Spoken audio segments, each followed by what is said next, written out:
आदरणीय मेरे प्रिय दोस्तों और भक्तों, आज कबीर बीजक से रामायणी संख्या 11 और 12 के अर्थ आपके समक्ष करके सुनाऊंगा। दोस्तों, सर्वप्रथम रामायणी संख्या 11 को गाकर सुनाऊंगा।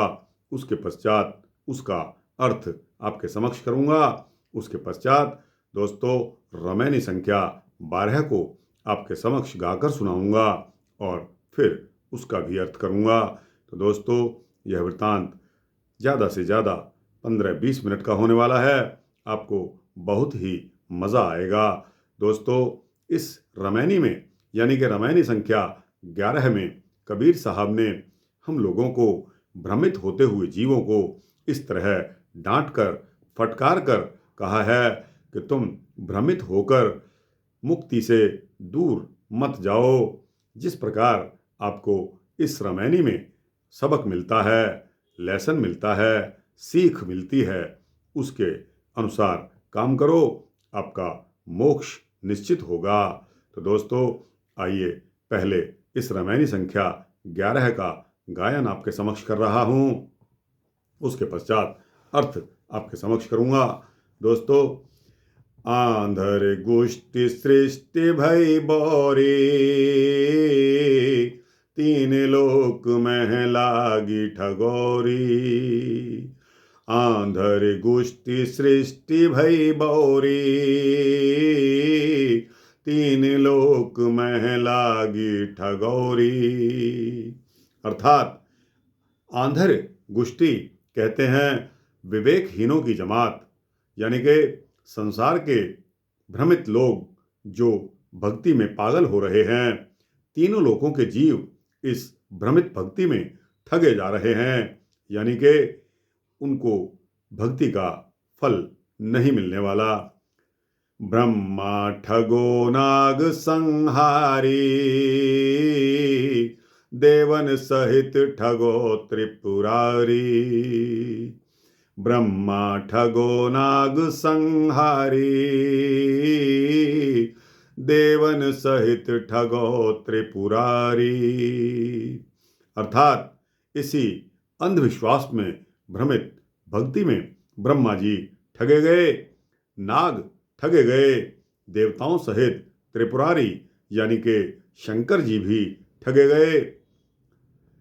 राज ठगौरी विष्णु ही परी, 14 भुवन केर चौधरी।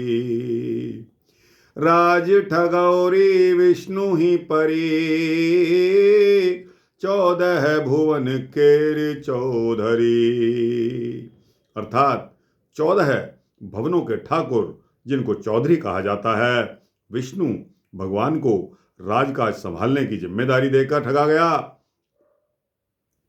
आदि अंत जाकी जल कन जानी, ताकर डर तुम काहेक मानी। आदि अंत जाकी जल कन जानी, ताकर डर तुम काहेक मानी। अर्थात कल्पित ब्रह्म निरंजन ओंकार की आयु सीमित है। उनकी आयु माया सृष्टि के आदि से अंत तक है। फिर उनका डर तुम्हें क्यों लगता है? उनका डर क्यों मानते हो? निर्भय होकर सत्य का ज्ञान प्राप्त करो।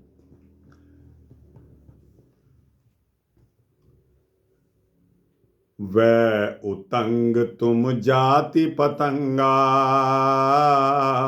यम घर के जीव को संगा।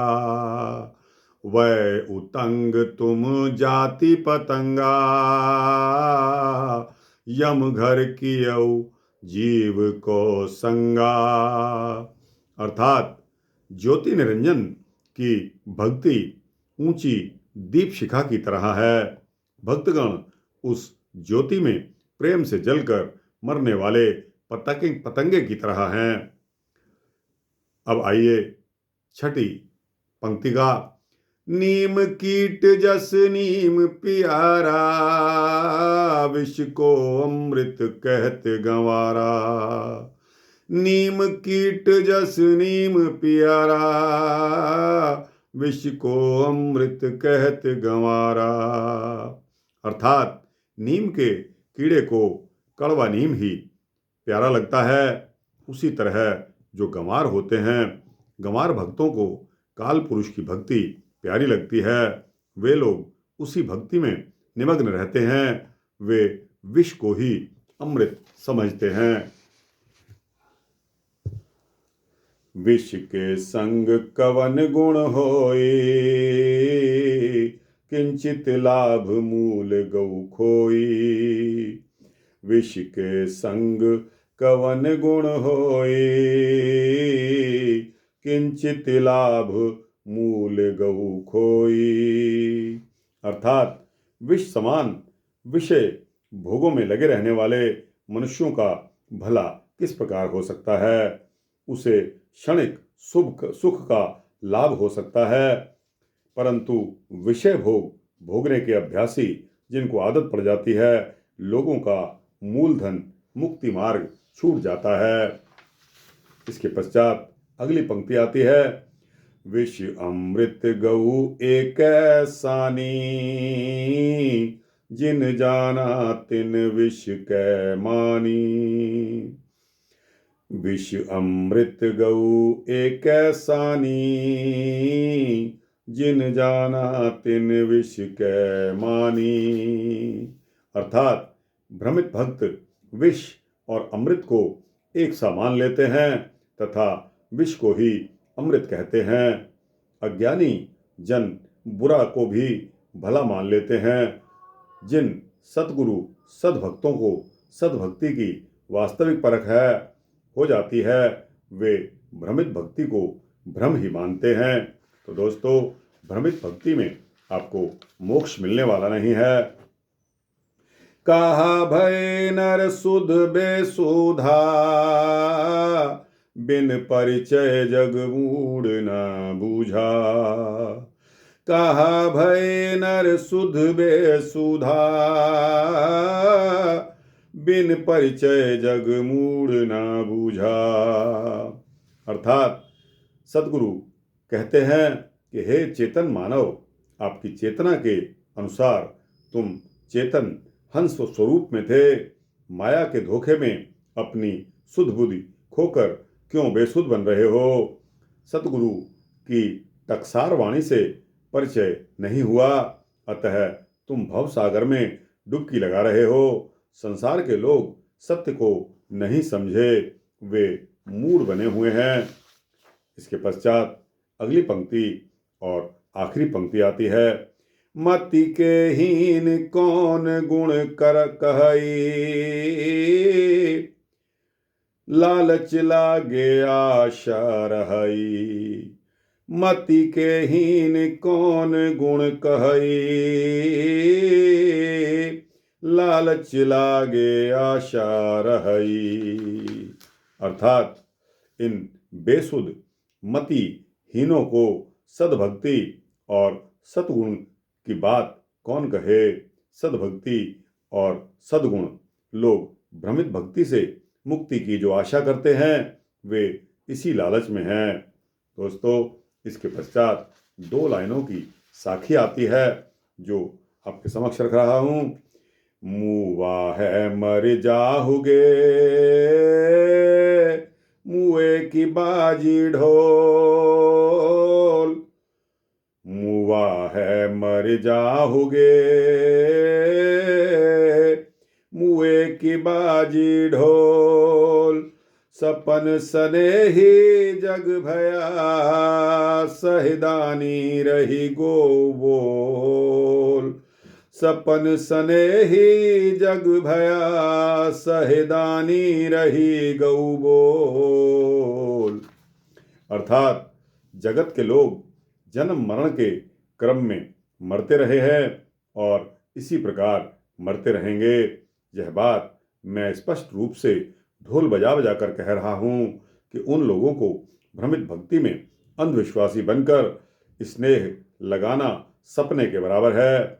नींद खुलने पर कुछ नहीं मिलेगा। मेरी सत्यवाणी पर चलने वाले सद्भक्तों का उबार होगा, यानी कि सद्भक्तों की सदगति होगी और सही और प्रमाणित वाणी है। यही सही और प्रमाणित वाणी है जो मैं आपको इस रामायणी में बता रहा हूँ। दोस्तों, इसके पश्चात आते हैं रामायणी संख्या 12 पर। पहले इसका गायन करूँगा और फिर रामायणी संख्या 12 के अर्थ आपके समक्ष करूँगा। माटी के कोट पाषाण को ताला,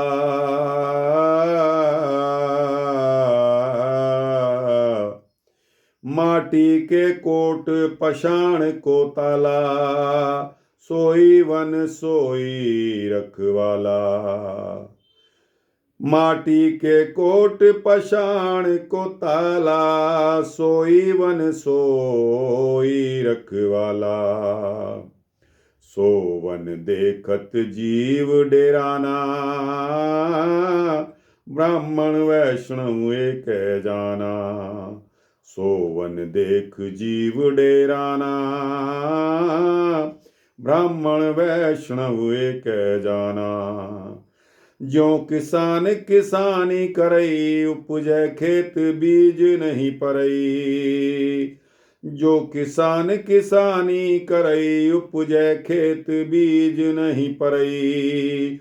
छाड़ दे हुनर झेलिक झेला, बूढ़े दो गुरु औ चेला। छाड़ दे हुनर झेलिक झेला, बूढ़े दो गुरु औ चेला। तीसर बूढ़े पारथ भाई, जिन वन डाहे दवा लगाई। तीसर बूढ़े पारथ भाई, जिन वन डाहे दवा लगाई। भूख भूख कुकुर मर गयो, भूख भूख कुकर मर गयो। काज न एक सियार से भयो, काज न एक सियार से भयो। अब दोस्तों, इस रामायणी संख्या 12 के अर्थ देखते हैं। माटी के कोट पाषाण को ताला, सोई वन सोई रखवाला।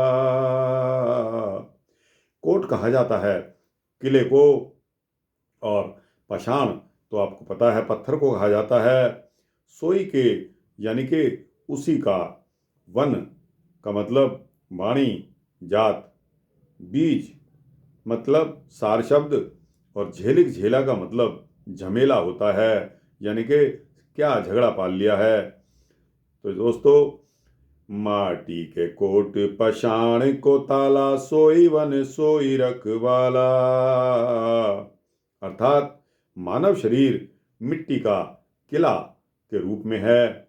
मिट्टी के किले के रूप में मानव शरीर को जाना जाता है। इसमें पारखहीन जड़ बुद्धि पाषाण का ताला लगा रहता है। इसमें जीव का रक्षक ईश्वर या अल्लाह को माना गया है। इसमें वाणी जाल का वन लगा दिया गया है। जीव ईश्वर या अल्लाह या परमपिता परमेश्वर को अपना रक्षक मान बैठा है। सोवन देखत जीव डेराना, ब्राह्मण वैष्णव एक जाना। अर्थात इस भ्रमित वाणी रूपी वन को देखकर जीव को डर लगता है। भयमुक्त होने के लिए जीव ब्राह्मणों और वैष्णवों के पास जाते हैं, पर वे दोनों भी समान रूप से उलझन में ही पड़े हैं।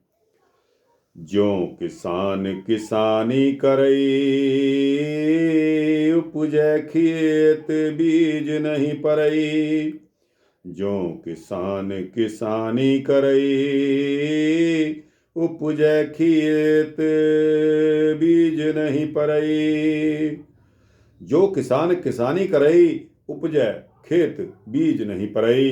अर्थात किसान खेती करते हैं, फसल के पौधे उपजते हैं, किंतु जब फसल में सही रूप से दाना नहीं लगता है तो किसान निराश हो जाते हैं। उसी प्रकार जीव भ्रमित भक्ति करता है तो मुक्ति नहीं पाता और निराश होकर आवागमन में ही भटकता रहता है। छाड़ दे हुनर झेलिक झेला, बूढ़े दो गुरु औ चेला। अर्थात सतगुरु कहते हैं कि हे भ्रमित जीव, इन ईश्वर, परमेश्वर, परमपिता परमात्मा, अल्लाह और देवी देवताओं की भ्रमित भक्ति का झमेला छोड़ दो। इस भक्ति में मुक्ति नहीं है। इनमें संलग्न गुरु और शिष्य दोनों भवसागर में डुबकी लगाते रह जाते हैं। तीसर बूढ़े पारथ भाई, जिन वन डाहे दवा लगाई। अर्थात तीसरे पांडवों ने कृष्ण भगवान के परामर्श से खांडव वन को जलाकर अपनी राजधानी इंद्रप्रस्थ को बनाया। वे लोग हिमालय में गए। अब लास्ट पंक्ति आती है, भूख भूख कुकर मर गयऊ, काज न एक सियार से भयऊ।